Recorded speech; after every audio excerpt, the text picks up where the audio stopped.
Hello guys, इस नए channel में आप सबको If they स्वागत think करता I'm हूँ। a monster, एक यूट्यूबर ने मुझे I'll बताया give them a कि ऐसे monster. सेंसिटिविटी रखने पर हेडशॉट लगेगा शॉटगन से। सबसे पहले हम सेटिंग खोलेंगे, उसके बाद सेंसिटिविटी पर जाएंगे। 166 रखेंगे, 137, 74, 145,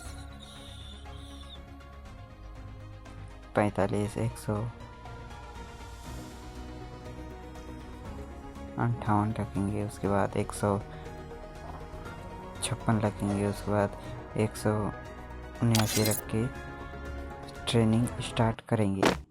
ट्रेनिंग के टाइम हेडशॉट से लग रहा है।